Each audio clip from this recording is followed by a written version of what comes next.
I know what you're thinking. Man, STIX, this ban has hit you real hard. And yeah, it has. Ever since I was banned, I've been in this downward spiral of depression, but it was only a matter of time, right? I was known throughout the entire Blue Protocol server as a tyrant. I terrorized the community. I led thousands of boars into unsuspecting low-level newbies and left nothing but destruction in my wake. If I recall though, what you could do was this. Oh no, I'm under attack. Whatever will I do? Ah! Okay.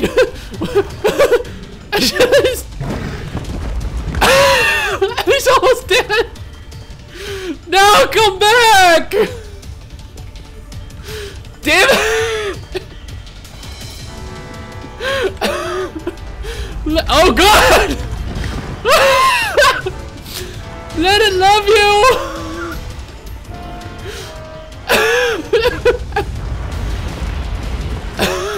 Look at him go!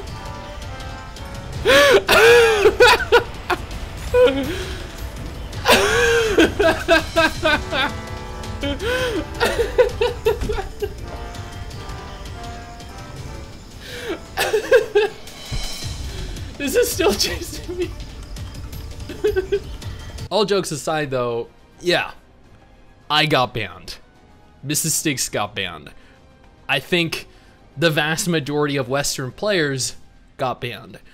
And I have received so many messages across every social platform I am available on telling me, not suggesting, rather telling me, instructing me to do a video criticizing Bandai Namco and how they've handled Western players playing the Japanese version of the game. And I can't. I cannot in good faith criticize them for something that they are allowed to do. Before we jump into this video though, I want to take a moment here to thank our incredible patrons over on Patreon. You guys allow for me to continue to push out regular videos like this every single day, and I cannot express how much I deeply appreciate your guys' support. Also, if you have a moment, consider following me over on Twitch, where I stream every single weekend.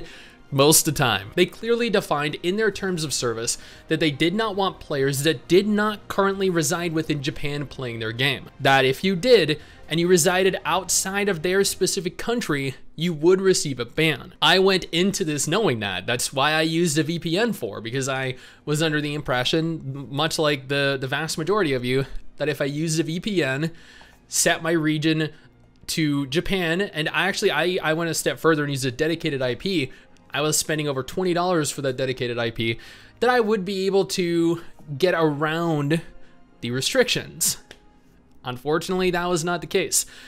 And at the end of the day, after playing for, I think, a cumulative total with MMORPG for about 30 to 40 hours and having immense amounts of fun in it, the ban, although disappointing, was entirely justified.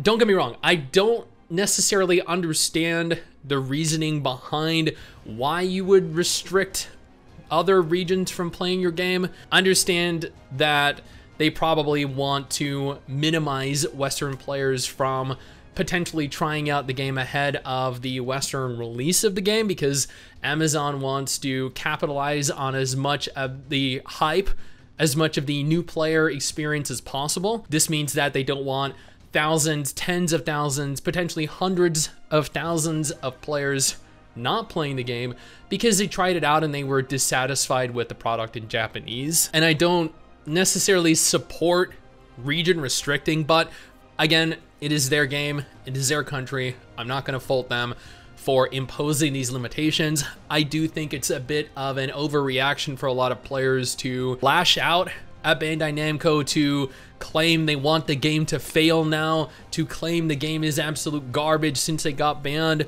to blame Bandai Namco for banning them when they stated that they would. The number of threads on Reddit, the number of times I've seen on Discord and Twitter players spamming their official channels and the community-made, community-run Discords with nothing but sheer, unadulterated hate is unfathomable.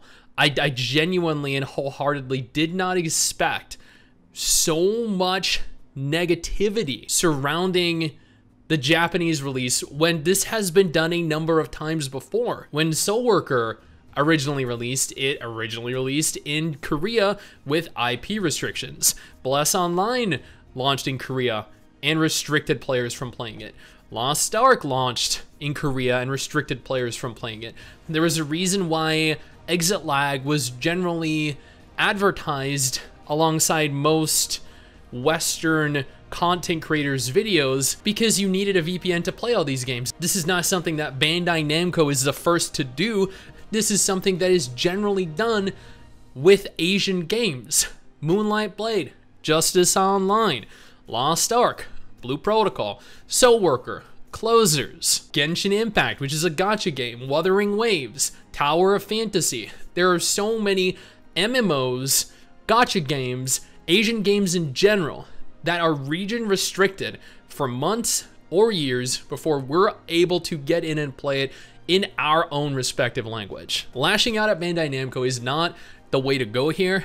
I am disappointed myself because I genuinely had a lot of fun in the game, but I understand what they're doing and where they're coming from. And while I do think that Amazon delaying the global version of Blue Protocol is definitely going to inhibit the potential success of the game to a degree, I am nevertheless going to either be playing the Cayenne Tech version, which is located in Taiwan, Hong Kong, and Macau, which is releasing in summer 2023, even though I know Cayenne Tech is an abysmal publisher, absolute fucking trash from what I've seen and what I've heard. Or Smilegate's version, which will be launching in Korea the same time, both roughly a year before the global version. I, along with potentially tens of thousands of other players, are essentially going to be doing what players did with the Japanese version of PSO2 for the entire decade it existed within Japan before launching in the West, and that is playing it in any form we can. Yes, the delay will hurt the game. Will it kill it?